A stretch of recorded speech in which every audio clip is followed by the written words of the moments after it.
بسم اللہ الرحمن الرحیم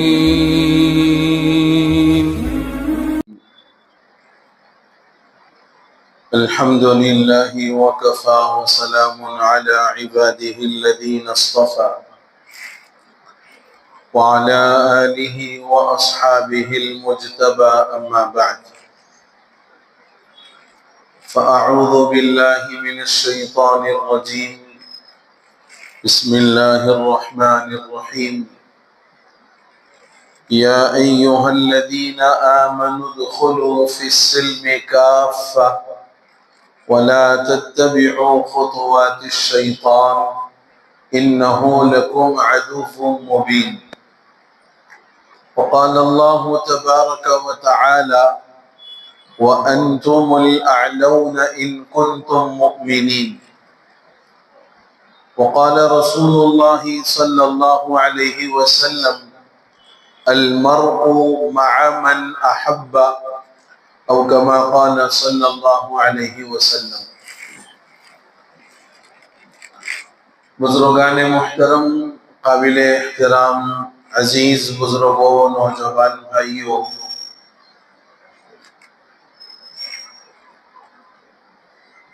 ہم اہل ایمان کے لیے اللہ رب العزت کا جو سب سے بڑا احسان ہے اور سب سے زیادہ عظیم الشان نعمت جو ہم اہل ایمان کو اللہ رب العزت نے عطا فرمائی ہے، وہ ہے دین اسلام کی نعمت۔ یہ دین اسلام اللہ کو بہت پسندیدہ ہے اور اسی دین اسلام پر اللہ رب العزت نے مغفرت کا، جنت کا، نعمت کا، اپنے دیدار کا وعدہ فرمایا کہ جس انسان کی زندگی میں ایمان ہوگا اللہ رب العزت اس سے راضی بھی ہوں گے، اس سے خوش بھی ہوں گے اور جنت کی نعمت بھی اس کو عطا فرمائیں گے۔ اور جس کی زندگی میں ایمان نہیں ہوگا وہ اگرچہ کہ دنیا کی ساری نعمتیں اپنے پاس رکھتا ہو، ساری آسائش اور ساری خوشحالیاں اسے میسر ہوں، مگر پھر بھی وہ آدمی اللہ کے یہاں کامیاب نہیں ہے اور اس پر اللہ کی طرف سے نہ کوئی وعدہ ہے، نہ کوئی بشارت ہے، نہ کسی قسم کا اللہ کی طرف سے مغفرت کا، نعمت کا کوئی وعدہ نہیں۔ وعدہ کس پر ہے؟ ایمان پر، کہ جس بندے کی زندگی میں ایمان، اللہ کے اس کے ساتھ بے شمار وعدے۔ ایک حدیث میں فرمایا گیا کہ رائے کے دانے کے برابر اگر ایمان اس دنیا سے بچا کر لے جاؤ گے، اس دنیا سے 10 گنا بڑی جنت ملے گی۔ تو یہ جو وعدہ ہے، یہ وعدہ ہے ایمان پر، دین اسلام پر قائم رہنے پر، مذہب اسلام پر عمل کرنے کی وجہ سے یہ وعدہ اللہ رب العزت نے اہل ایمان کے ساتھ فرمایا۔ اور قرآن نے ایک جگہ بڑے صاف الفاظ میں کہا یا ایھا الذین آمنوا ادخلوا فی السلم کافۃ، اے ایمان والو ایمان میں پورے پورے داخل ہو جاؤ۔ اب بڑی عجیب بات، ایک طرف ایمان لانے پر، دین اسلام پر قائم رہنے پر اتنے بڑے بڑے وعدے، اور آپ میں دنیا کا ہر مسلمان یہ کہہ رہا ہے کہ الحمدللہ میں مسلمان ہوں، الحمدللہ میں ایمان والا ہوں، ہر بندہ یہ کہہ رہا ہے، لیکن قرآن دوسری طرف یہ کہہ رہا ہے کہ ایمان میں پورے داخل ہو جاؤ۔ تو اس کا مطلب یہ ہوا کہ ہم پورے داخل نہیں ہوئے۔ پھر ایک دوسری جگہ قرآن یہ کہتا ہے یا ایھا الذین آمنوا آمنو، ایمان والو ایمان لے آؤ۔ الفاظ پر، اس کے تعبیرات پر غور کرو۔ ایک وعدہ ایمان والے کے ساتھ اللہ رب العزت کا کہ زندگی میں ایمان ہے، یہ نعمتیں۔ پھر اس کے بعد فرمایا ایمان میں، اسلام میں مکمل داخل ہو جاؤ۔ پھر تیسری جگہ فرمایا ایمان والو ایمان لے آؤ۔ بات سمجھ میں آ رہی؟ اس کا مطلب یہ ہے ایمان والوں ایمان لے آؤ، وہ ایمان جو رب کو مقصود ہے، ایسا ایمان جو اللہ کو مطلوب ہے، ایسا ایمان جس ایمان کے لانے کا اللہ نے حکم دیا اور جیسے ایمان سے اللہ خوش ہوتا ہے۔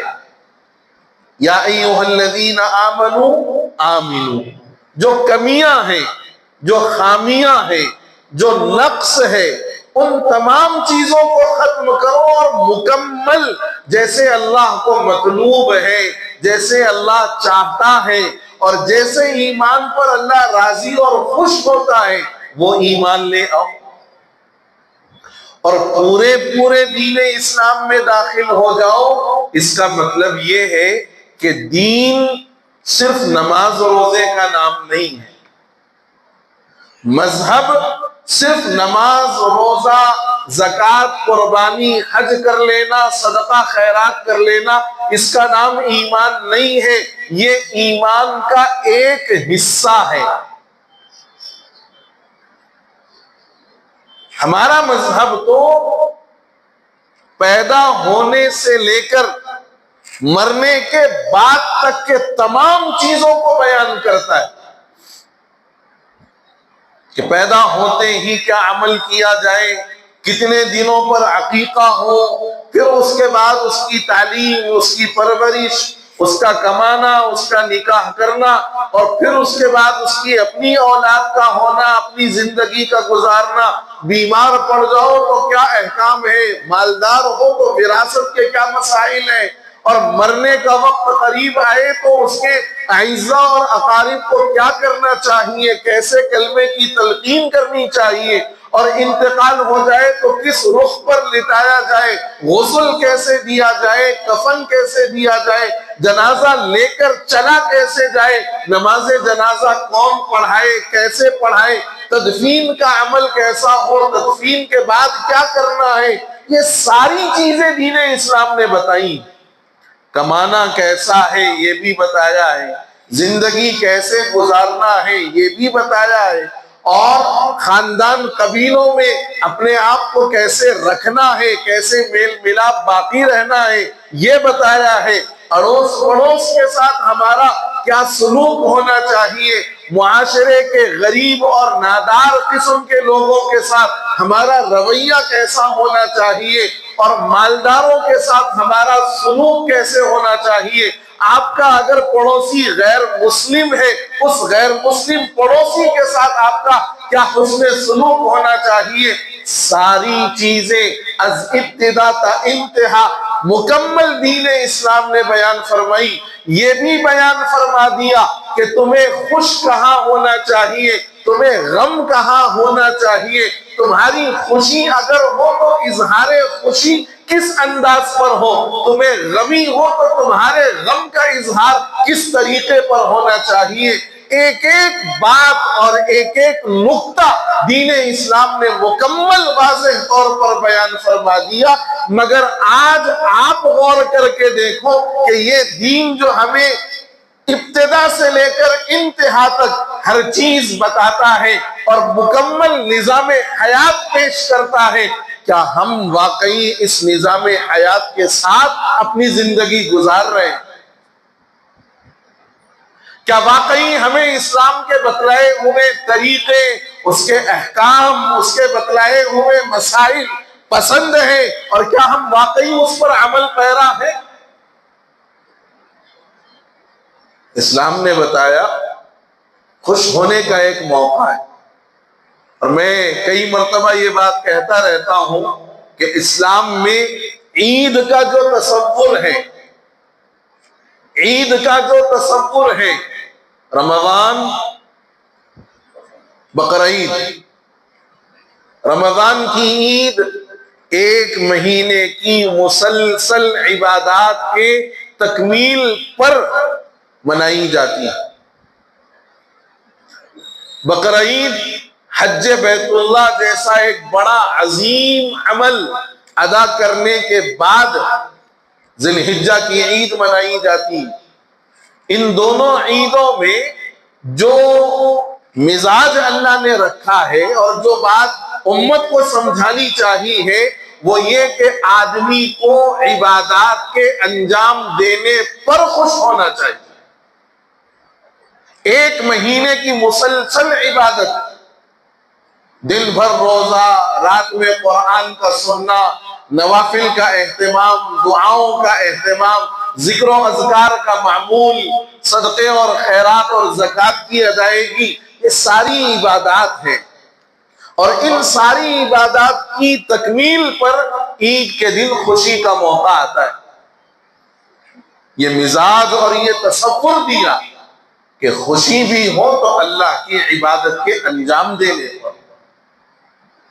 بقرعید کی ہم خوشی مناتے ہیں، حج کے ارکان جو خاص طور سے وقوف عرفہ ہے، اہم رکن یہ ادا ہو جاتا ہے. اس پر حاجی اپنے حلق کروا کر، قربانی دے کر احرام کھولتا ہے، ایک عبادت سے فارغ ہوتا ہے. اس موقع پر خوشی کا اظہار، اور بڑا جامع مذہب ہے، بڑا کامل و مکمل مذہب ہے دین اسلام. لیکن آج اللہ جانے ہمارے ذہنوں پر، ہمارے دماغوں پر، میں جن نوجوانوں تک یہ بات پہنچانا چاہتا ہوں اللہ ان کو بھی ہدایت دے، کاش وہ ہمارے اس مجمع میں آج بیٹھے رہتے. غیر مسلموں کا تیوہار سنکرانتی آیا، اور گزشتہ جمعہ نماز کے بعد اس مسئلے کی صاف الفاظ میں وضاحت بھی کی گئی کہ اگر پتنگ بازی کو یوں ہی لائٹ لے کر چلو یارو کچھ بھی نہیں ہوتا، ٹائم پاس، وقت گزارنے کے لیے، یہ تصور اور اس مزاج کے ساتھ دین اسلام کی اہمیت اور اس کی وقعت کو ختم کرتے ہوئے اگر کوئی بندہ پتنگ بازی کرتا ہے، علماء نے لکھا کہ اس کے سوء خاتمے کا ڈر ہے. ایمان کی حالت میں موت آئے اس کی کوئی گارنٹی نہیں. صاف الفاظ میں بتایا گیا، پتنگ بنانے والے، پتنگ بیچنے والے، پتنگ خریدنے والے، پتنگ اڑانے والے، پتنگ اڑانے والے کی مدد کرنے والے، مانجا بنانے والے، مانجے کی ڈور سے لوگوں کے گلے، ہاتھ، پیر، پتہ نہیں کیا کیا کاٹنے اور کٹنے والے، یہ سارے اللہ کے یہاں جواب دیں. آپ دیکھیے الحمدللہ میں کئی مرتبہ یہ بات کہہ چکا، یہ ہمارے جو علاقے ہیں، یہ ہمارے جو علاقے ہیں یہ 100% مسلمان آبادی والے نہیں، 200% مسلمان آبادی والے. 100% نہیں کہہ رہا، یہ 200% مسلمان آبادی والے علاقے ہیں. اب یہاں کسی غیر مسلم کا اگر بود و باش ہو، کوئی رہتا بھی ہو، اکا دکا ہوگا، آٹے میں نمک کے برابر ہوگا، یا جن کی کاؤنٹنگ انگلیوں پر کی جا سکتی ہو اتنے ہوں گے.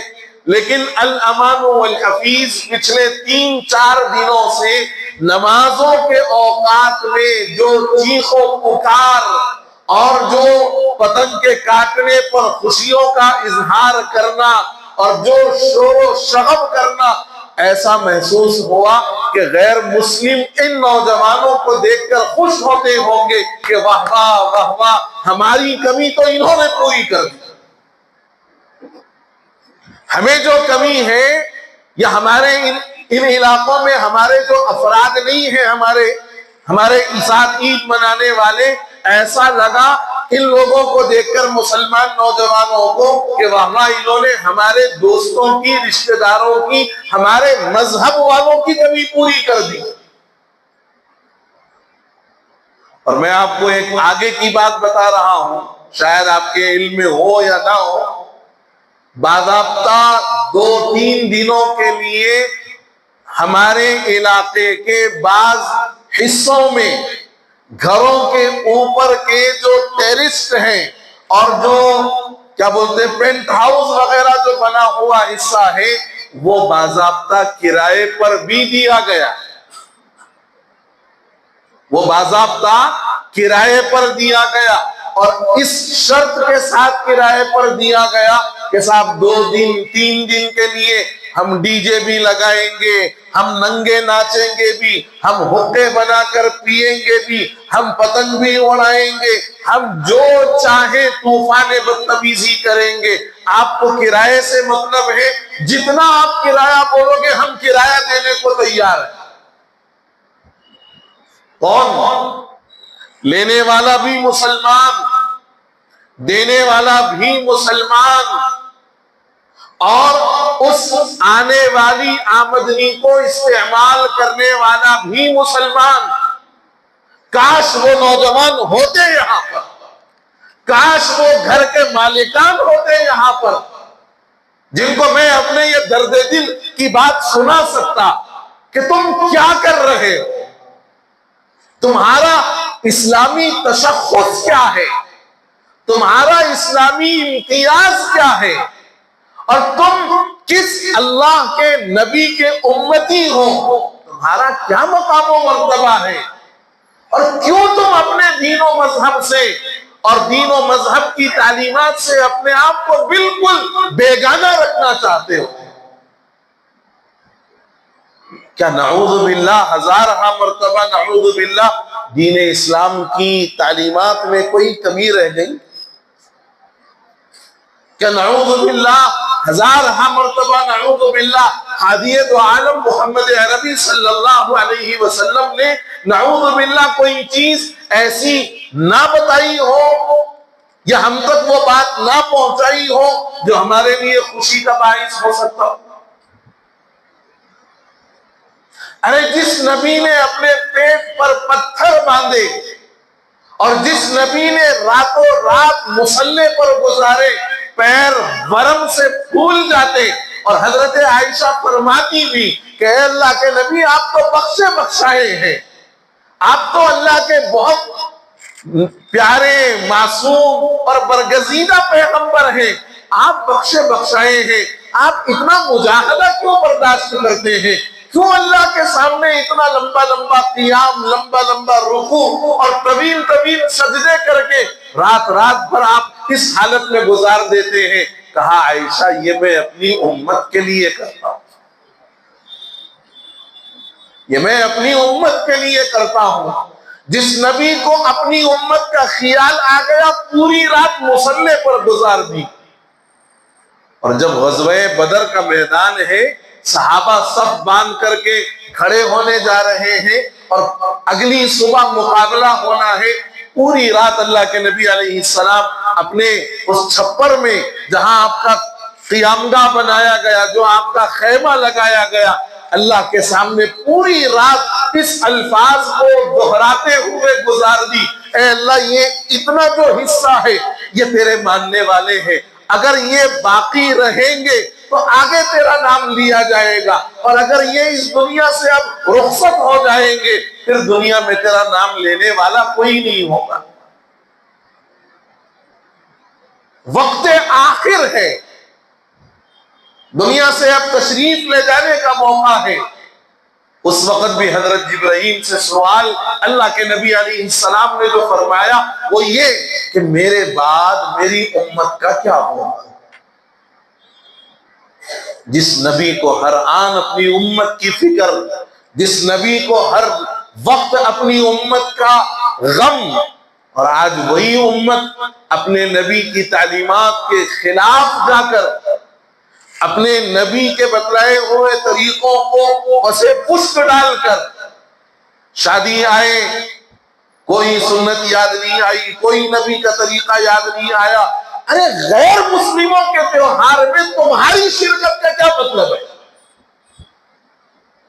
نیو ایئر آیا، جانوروں کی طرح کیک لے لے کر کے گھروں پر گئے اور کاٹ کر کے سیلیبریٹ کر رہے ہیں نیو ایئر۔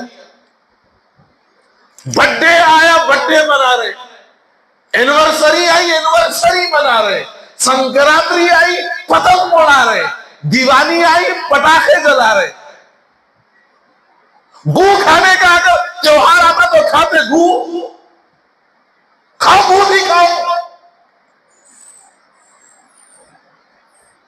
اتنی واضح بات، اتنی صاف بات کہ یہ ہمارا نہ تو کوئی تیوہار ہے، نہ ہماری کوئی خوشی ہے،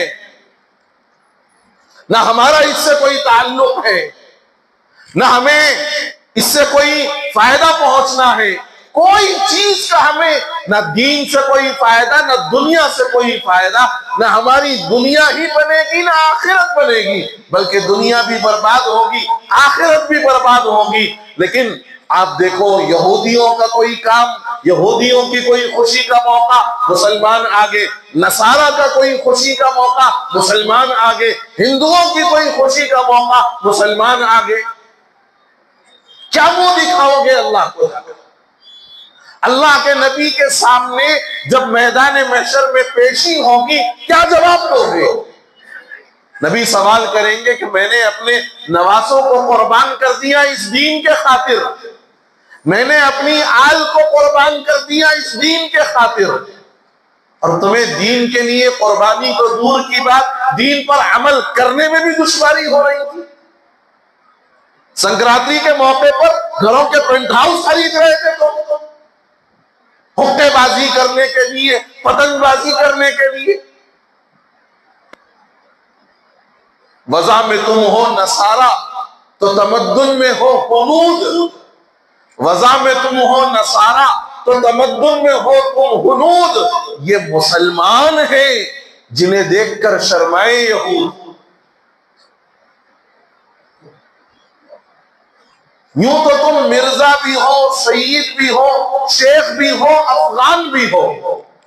یوں تو تم سید بھی ہو، مرزا بھی ہو، افغان بھی ہو، شیخ بھی ہو، ذرا یہ بتاؤ کہ تم مسلمان بھی ہو؟ ذرا یہ بتاؤ کہ تم مسلمان بھی ہو؟ اور اللہ کے نبی علیہ السلام کی وہ حدیث جس میں آپ صلی اللہ علیہ وسلم نے فرمایا المرء مع من احب، آدمی کا حشر اور آدمی کا جمع ہونا ان لوگوں کے ساتھ ہوگا جن کے ساتھ وہ محبت کرتا ہے، جن کی چیزوں کو وہ پسند کرتا ہے۔ بڑا عجیب و غریب ایک واقعہ یاد آیا۔ مکہ المکرمہ میں ایک عالم دین کا انتقال ہوا۔ مکہ المکرمہ میں ایک عالم دین کا انتقال ہوا، بڑا نمازی، پرہیزگار، تہجد گزار، قرآن کی تلاوت کا مستقل معمول رکھنے والا ایک بہترین عالم دین، اس بندے کا انتقال ہوا۔ انتقال کے بعد تدفین عمل میں آئی۔ مکہ المکرمہ ہی کے کسی عام قبرستان میں اس عالم دین کی تدفین کر دی گئی۔ اور یہ دین و شریعت کا مزاج ہے کہ جب قبر پرانی ہو جائے، بوسیدہ ہو جائے، تو پھر وہاں دوسرے آدمی کو دفن کیا جا سکتا ہے۔ اپنے پاس وہ تو قبضے داریاں ہیں، اپنے پاس بولے تو قبضے داریاں، پتھر لگا رہے، سنگ مرمر لگا، کتبہ لگا، کنڈی لگا، منڈی لگا، بالکل پختی قبر بنا۔ کہیں دین اسلام میں پختی قبر کا تصور نہیں، کہیں دین اسلام میں پختی قبر کا کوئی تصور نہیں۔ اور جن لوگوں نے، چاہے وہ علماء ہو، صلحاء ہو، یا ان کے بعد ان کے چاہنے والوں اور محبت کرنے والوں نے بنا دیا ہو، ان کا عمل کسی مسلمان کے لیے دلیل اور حجت نہیں ہے،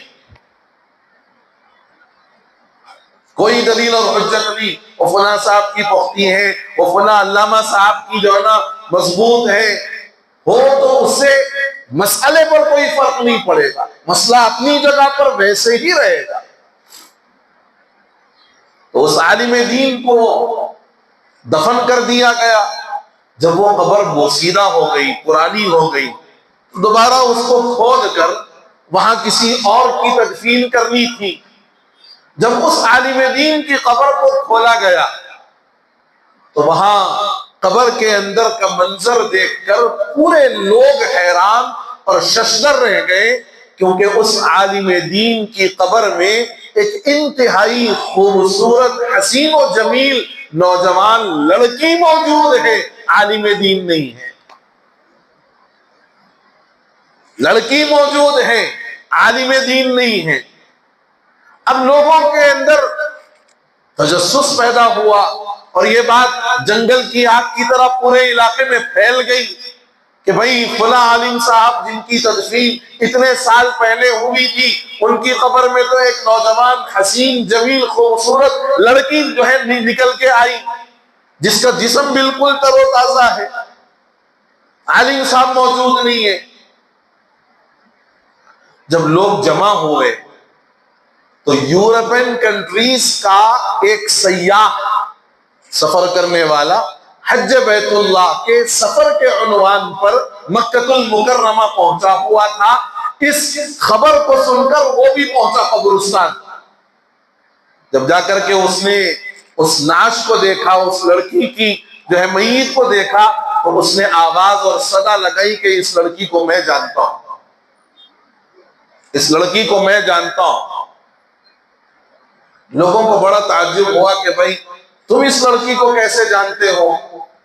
کہا کہ اس کا پورا گھرانہ عیسائی ہے، اس لڑکی کا پورا گھرانہ عیسائی ہے، لیکن یہ خفیہ طور پر مسلمان ہو گئی، اور اسے دین اسلام سے بڑی محبت تھی، بڑی عقیدت تھی، یہ مسلمان ہو گئی، اور فرانس کے اندر یہ مجھ سے کچھ دین اسلام کی کتابیں بھی پڑھتی رہی۔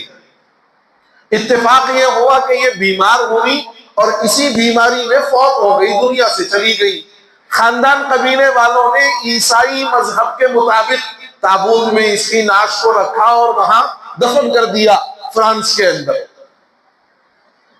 لیکن یہ یہاں آ گئی، اتنی بات تو سمجھ میں آئی کہ چونکہ اس کو دین سے بڑی محبت تھی، اسلام سے بڑی عظمت تھی، اور مکے اور مدینے میں مرنے کی اس کی تمنا تھی، اللہ نے اس کو یہاں پہنچا دیا، یہ بات تو سمجھ میں آئی۔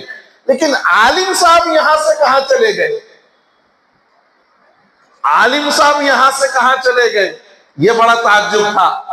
تو اس یورپین سیاح نے کہا کہ حج کے بعد میں اپنے علاقے جاؤں گا اور جا کر اس کے خاندان قبیلے والوں سے یہ بات کہہ کر اس کی قبر کھدوا کر کے دیکھوں گا، بچی کی قبر وہاں کھدا کر کے کھود کر کے دیکھوں گا کہ ماجرا کیا ہے۔ اس یورپین سیاح کے ساتھ اس عالم کے خاندان کا ایک فرد ساتھ ہو گیا۔ جب وہ اس علاقے میں پہنچے اور جا کر اس کے خاندان قبیلے والوں سے ساری بات کہہ سنائی، تو ان کے خاندان والوں کو بڑا تعجب ہوا، اور جا کر کے اس لڑکی کی قبر کو کھود کر کے دیکھا۔ تابوت جب باہر نکالا تو تابوت کے اندر اس عالم کی نعش، تابوت کھول کر کے جب دیکھا تو اس تابوت میں اس عالم کی نعش ہے۔ لوگ بڑے حیران کہ آخر کیا بات ہے کہ ایک عیسائی گھرانے کی لڑکی وہ ایک عالم کی قبر میں مکہ المکرمہ کے اندر، اور مکہ المکرمہ میں دفن ہونے والا ایک عالم دین وہ فرانس کے اس عیسائی قبرستان کے اندر۔ لوگ گئے اور اس عالم کے خاندان والوں سے، اس کے گھر والوں سے معلومات کی، سب نے کہا کہ بڑا نیک تھا، عالم تھا، متقی تھا، تہجد گزار تھا، قرآن پڑھتا تھا، ساری چیزیں کرتا تھا، ہمیں تو کوئی ایسی خامی اور ایسی کمی نظر نہیں آ رہی ہے۔ لوگوں نے اس کی بیوی کو بلایا اور بیوی سے بلا کر کے سوال کیا، تو اس نے کہا کہ مجھے کوئی بات تو ایسی نظر نہیں آئی جو ان کے اندر کمی کی طرح ہو، لیکن ایک بات مجھے ان کی کھٹکتی تھی۔ توجہ رکھنا نوجوانوں، اگر ہے نوجوانوں تو، ہاں، اور نہیں ہے تو بڑے لوگ بھی کم از کم اپنی اولاد کو جا کے بولو، اور خاص طور سے وہ جو 2-3 دن 4 دن سے پتنگ اڑاتے ہوئے، پتنگ کاٹتے ہوئے چیخو پکار شور و غل کر رہے تھے، بچے بڑے سب۔ اس عالم دین کی بیوی نے جواب دیا کہ مجھے ایک بات میرے شوہر کی کھٹکتی تھی، وہ یہ کہ جب کبھی غسل جنابت کی ضرورت پڑتی، جب کبھی غسل جنابت کی ضرورت پڑتی تو میرا شوہر صرف زبان سے یہ لفظ کہتا کہ عیسائیوں کے مذہب میں بڑی آسانی ہے، ان کے پاس غسل جنابت کے کرنے کی ضرورت نہیں ہے، بغیر غسل کیے وہ چلا جا سکتا ہے، مگر ہمارے پاس کیونکہ غسل جنابت کی ضرورت ہے تو سردیوں میں بھی ہمیں نہانا پڑتا ہے، چاہے موسم کتنا ہی ٹھنڈا کیوں نہ ہو۔ بس یہ جملہ کہنا تھا،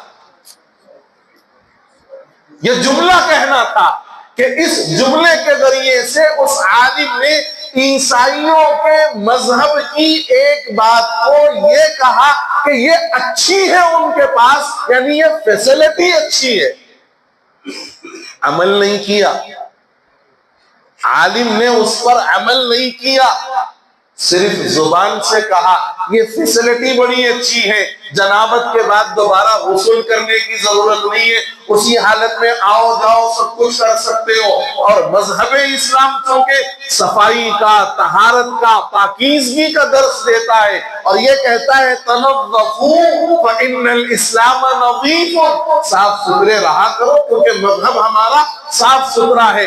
بس اس کے اس جملے کے کہنے کی وجہ سے اللہ نے اس عالم دین کو ان لوگوں کے قبرستان میں پہنچایا جن لوگوں کے مذہب کی بات کو وہ اچھا ہے کہہ کر بیان کرتا تھا، اور وہ بچی جو اسی مقام پر رہنے والی، وہی پلی بڑی، مسلمان ہوئی، مری اور تدفین بھی ہوئی، دفن بھی کیا گیا، مگر دل سے اس کے لیے مذہب اسلام کی پسندیدگی، اسلام کی عظمت اور اس کا مقام و مرتبہ اس کے دل کے اندر تھا، اور دل میں خواہش تھی کہ کاش مجھے موت مکے یا مدینے میں آئے۔ اللہ نے زمین کو حکم دیا یہاں کی لاش وہاں اور وہاں کی یہاں پہنچائے۔ اب غور کر کے دیکھو میرے بزرگوں، صرف پسندیدگی کے اظہار پر اللہ نے یہ حالات کر دیے، ہم تو عملی طور پر انجام دے رہے ہیں، ہم تو عملی طور پر انجام دے رہے ہیں، باضابطہ پتنگ اڑا بھی رہے ہیں، پلا بھی رہے ہیں، کاٹ بھی رہے ہیں، شرم سے ڈوب مرنے کی بات۔ دیوالی آ گئی پٹاخے جلا رہے، نیو ایئر آیا کیک جو ہے منگا کر کے کٹا رہے، برتھ ڈیز منا رہے، اینیورسریز منا رہے، تو پھر ہمارا اسلامی تشخص کہاں ہے؟ ہمارا اسلامی امتیاز کہاں باقی رہ گیا؟ ایسے لگ رہا کہ ہم تو وہی چندے اور بھیک کی زندگی گزار رہے ہیں، ایسے لگ رہا کہ ہم چندے اور بھیک کی زندگی گزار رہے ہیں۔ بچہ پیدا ہوا چھٹی کرو رے، چلا کرو رے، ختنہ ہوئی تو کھولا پلاؤ رے، بچی بالغ ہوئی تو اس کی دعوت کرو رے، یہ سب غیر مسلموں کی جو ہے طریقے اور تہذیب ہیں، یہ سب غیر مسلموں کی تہذیب اور ان کے طریقے ہیں، سارے کے سارے مسلمان اور بڑے اہتمام کے ساتھ انجام دے رہے ہیں۔ بس میرا سوال ان نوجوانوں سے، ان کے ماں باپ سے اور ان کے ذمہ داروں سے یہی ہے کہ کل میدان قیامت میں اگر نبی سوال کرے کہ میں نے بڑا پاکیزہ دین تم تک پہنچایا، اس دین کے خاطر میرے صحابہ، میرا خاندان، میرا کنبہ اللہ کے راستے میں شہید ہوا، تم اس دین کو اس کی اصلی حالت پر بھی عمل نہ کر سکے، کیا میں میرے بتلائے ہوئے دین میں یا میرے پہنچائے ہوئے دین میں کوئی کمی رہ گئی تھی؟ یہ سوال اگر اللہ کے نبی علیہ السلام میدان محشر میں کریں تو کیا جواب دو؟ ہم کیوں نہیں سدھرنا چاہ رہے؟ ہم کیوں نہیں اپنے آپ کو بدلنا چاہ رہے؟ ہم کیوں نہیں اپنی زندگی میں انقلاب لانا چاہ رہے؟ یہی مسلمان ہیں جن کے چلن کو دیکھ کر، جن کے چال ڈھال کو دیکھ کر لوگ اپنا مذہب بدلا کرتے تھے، جن کے معاملات کو دیکھ کر لوگ اسلام کے قریب آیا کرتے تھے۔ ہم کیوں نہیں بدلنا چاہتے؟ کیا ہم نے یہ طے کر لیا ہے کہ بس ہم یوں ہی بے خطر زندگی گزاریں گے، کسی سے ہمارا کوئی واسطہ نہیں، دین سے، شریعت سے، مذہب سے، علماء سے، قرآن سے، حدیث سے کوئی ہمارا تعلق نہیں، یہ ہم نے طے کر لیا؟ میرے بزرگوں، یہ وقت اللہ کی دی ہوئی امانت ہے، اگر اس امانت میں خیانت کرو گے کل میدان محشر جواب دینا پڑے گا۔ بہرحال اللہ نے جو دین ہمیں دیا ہے بڑا کامل، بڑا مکمل، بڑا اکمل، بڑا صاف، بڑا شفاف، بڑا بہترین دین دیا ہے، اور اس دین کو اپنی زندگی میں داخل کرنا، اپنے دل سے لگائے رکھنا اور اس پر عمل کرنا، یہ ہمارے لیے دنیا میں بھی سعادت کی بات ہے، آخرت میں بھی نجات کا ذریعہ ہے۔ اور اگر اس دین سے منہ موڑیں گے یا اس کے احکام پر عمل کرنے سے اپنے آپ کو دور کر لیں گے، کل میدان محشر سوال بھی ہوگا، اس کے جواب کے لیے بھی ہمیں تیار رہنا پڑے گا۔ اللہ مجھے آپ کو کہنے اور سننے سے زیادہ صحیح معنی میں سچا پکا مسلمان بنا کر سچے پکے مذہب پر عمل کرنے والا سچا مسلمان بنا دے۔